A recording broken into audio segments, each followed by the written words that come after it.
Hello everyone, I hope आप सभी ठीक होंगे। यह आपकी बीएससी थर्ड ईयर की 5th सेमेस्टर की क्लास है, जिसमें आपकी यूनिट फर्स्ट चल रही है। लास्ट लेक्चर में हमने मॉर्फोलॉजी ऑफ साइकॉन कंप्लीट कर चुके हैं। जाइए लास्ट लेक्चर को देखिए और चैनल को like, comment, share and subscribe कीजिए। टुडेज टॉपिक का कैनाल सिस्टम इन साइकॉन। आज हम पढ़ेंगे साइकॉन में कैनाल सिस्टम कैसे होता है। Firstly we will know what is canal system. सबसे पहले हम जानेंगे कैनाल सिस्टम क्या होते हैं। The canal system is the unique feature of phylum porifera. Canal system जो होता है यह फाइलम पोरीफेरा का यूनिक फीचर होता है। This system is also known as the aquiferous canal system. इसे हम इक्विफेरस कैनाल सिस्टम के नाम से भी जानते हैं।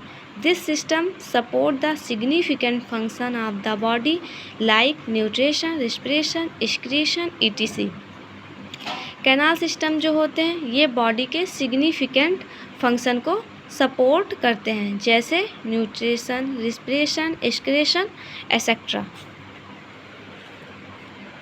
फिर नेक्स्ट आता है कैनाल सिस्टम में साइकॉन। अब हम पढ़ने वाले हैं साइकॉन में कैनाल सिस्टम कैसे होते हैं। The canal system of sycon of phylum Porifera includes various pore and canals like. ये जो कैनाल सिस्टम होता है साइकॉन के अंदर प्रेजेंट होते हैं, ये फाइलम पोरीफेरा से बिलोंग करते हैं।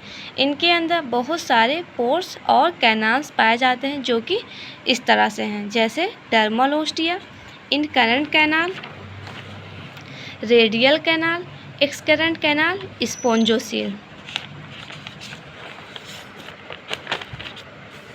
सबसे पहले हम पढ़ेंगे dermal ostia. On the whole body of the sycon dermal pores called ostia.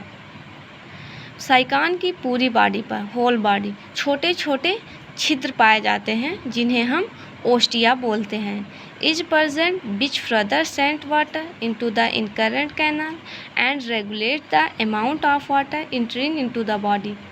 Ostia का काम क्या होता है?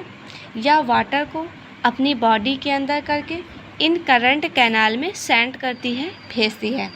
पूरे वाटर को अपनी तरफ खींच करके बॉडी के अंदर इंटर करने में सबसे बड़ा हाथ जो होता है वह ओस्टिया का होता है। ओस्टिया के हेल्प से ही साइकॉन अपनी बॉडी के अंदर वाटर को इंटर कर पाते हैं, और ओस्टिया जो होते हैं ये वाटर को इनकरेंट कैनाल में सेंड करता है। फिर हमारा नेक्स्ट आता है incurrent canal. Dermal pore send water into the incurrent canal. ये हमारा है incurrent canal.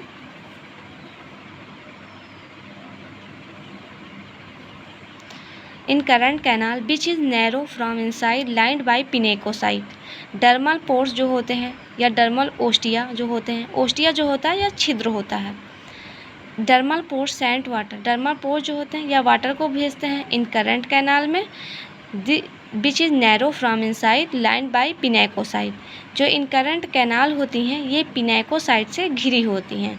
The inner end of the canal is closed and a small aperture is present in between the incurrent canal and radial canal called prosopile। Incurrent canal और radial canal के बीच prosopyle present होता है, through which water is moved into the radial canal. Prosopyle जो होते हैं ये water को move करते हैं रेडियल कैनाल में। प्रोसोपाइल जो होता है या वाटर को मूव करने में हेल्प करता है रेडियल कैनाल में। और इनकरेंट कैनाल जो होता है या पिनेकोसाइट से घिरा होता है, और रेडियल कैनाल और इनकरेंट कैनाल के बीच प्रोसोपाइल प्रेजेंट होते हैं। प्रोसोपाइल जो होते हैं ये वाटर को रेडियल कैनाल में भेजने के लिए हेल्प करते हैं। फिर हमारा नेक्स्ट आता है radial canal. The prosopyle sent water from the incurrent canal to the radial canal. Prosopyle जो होते हैं ये वाटर को इनकरेंट कैनाल से रेडियल कैनाल में भेजते हैं। The radial canal is lined by flattened cell और कोएनोसाइट। रेडियल कैनाल जो होता है यह फ्लैंटेड सेल और कोएनोसाइट से घिरा होता है। Excurrent canal. The radial canal opens into the excurrent chamber through apopyle. Opening this chamber is lined by pinacocyte. Excurrent canal जो होते हैं ये घिरे होते हैं पिनेकोसाइट से। Spongocoel, it is a narrow cavity lined by pinacocyte. Spongocoel जो होते हैं ये भी घिरे होते हैं पिनेकोसाइट से और इनकी नैरो कैविटी होती है। नैरो मतलब पतली कैविटी होती है। इट ओपन्स आउट थ्रू आस्कुलम, इनकी ओपनिंग जो होती है ये आस्कुलम की तरफ होती है स्पोंजोसील की। आस्कुलम इज सराउंडेड बाय मायोसाइट, आस्कुलम जो होता है या घिरा होता है मायोसाइट से। स्पोंजोसील जो होते हैं ये पिनेकोसाइट से घिरे होते हैं। इनकी ओपनिंग जो होती है आस्कुलम की तरफ होती है और आस्कुलम जो होता है या घिरा होता है मायोसाइट से। आस्कुलम जो होते हैं ये भी पोर्स होते हैं, ये बिग पोर होते हैं, लेकिन ओस्टिया जो होता है वह स्मॉल पोर होता है। साइकान के अंदर 2 टाइप्स के पोर पाए जाते हैं, एक स्मॉल और बिग। बिग जो होता है वह आस्कुलम होता है, स्मॉल जो होता है वह ओस्टिया होता है। अब हम इसे डायग्राम से पढ़ेंगे। ये हमारा आस्कुलर फ्रिंजेस है, ये हमारा आस्कुलम है, ये स्पोंजोसील है। स्पोंजोसील जो होती है लार्ज सेंट्रल कैविटी होती है, जो स्पेस दिख रहा है ये हमारा स्पोंजोसील है। ये जो डॉट गोला दिखाई दे रहा है छोटा छोटा ये एपोपाइल है। ये हमारे डर्मल पोर्स हैं, मतलब ओस्टिया हैं। ओस्टिया जो हमारे ये जो पिंक कलर से भरा हुआ है ये हमारा ओस्टिया है। इनकरेंट कैनाल, ये हमारा इनकरेंट कैनाल है। रेडियल कैनाल, ये जो रेड पार्ट दिखाई दे रहा है ये रेडियल कैनाल है और ये जो ब्लू लाइन है इसका प्रोसोपाइल है। अब हम इसे पढ़ेंगे।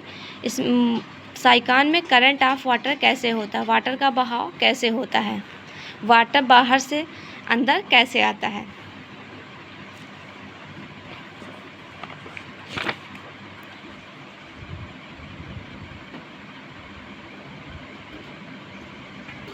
मान लीजिए ये हमारा रेडियल कैनाल, ये भी हमारा रेडियल कैनाल है।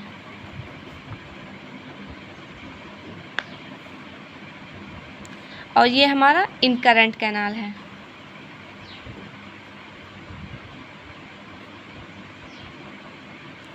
और यहीं पे पोर्स पाए जाते हैं, छिद्र पाए जाते हैं, जिन्हें हम ओस्टिया बोलते हैं। ये हमारा वाटर है, वाटर आया ओस्टिया में। ओस्टिया जो होता है वह वाटर को इनकरेंट कैनाल में भेजता है, ये हमारा इनकरेंट कैनाल है। वैसे यहाँ बनाया गया डायग्राम में ये हमारा डर्मल ओस्टिया है और ये जो पार्ट दिखाई दे रहा है ये हमारा इनकरेंट कैनाल है। ओस्टिया जो होता है वो वाटर को इनकरेंट कैनाल में सेंड करते हैं। फिर जो प्रोसोपाइल होते हैं ये प्रोसोपाइल है, प्रोसोपाइल जो होते हैं वो वाटर को रेडियल कैनाल में सेंड करते हैं। फिर रेडियल कैनाल से वाटर जो होता है वह एपोपाइल में चला जाता है। ये जो छोटे छिद्र दिखाई दे रहे हैं एपोपाइल जो होते हैं, जब एपोपाइल पूरा फिल हो जाता है तो वो जो सारा वाटर होते हैं वो स्पोंजोसील में चले जाते हैं। स्पोंजोसील में फिर जो वाटर होता है वह आस्कुलम के थ्रू बाहर निकल जाता है। Current of water, water from outside, water बाहर से कैसे आता है, ओस्टिया के थ्रू आता है। ओस्टिया से वाटर इनकरेंट में जाता है, इनकरेंट कैनाल में। इनकरेंट कैनाल में प्रोसोपाइल के थ्रू रेडियल कैनाल में जाता है। रेडियल कैनाल के थ्रू जो वाटर होता है वह एपोपाइल, ये इसका जो डार्ट बूंदी दिखाई दे रही, गोला दिखाई दे रहा है छोटा, ये इसका एपोपाइल है। एपोपाइल से स्पोंजोसील में जाता है।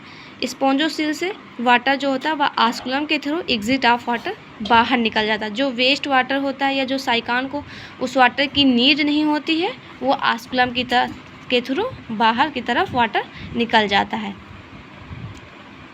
एक बार डायग्राम से फिर एक्सप्लेन करते हैं।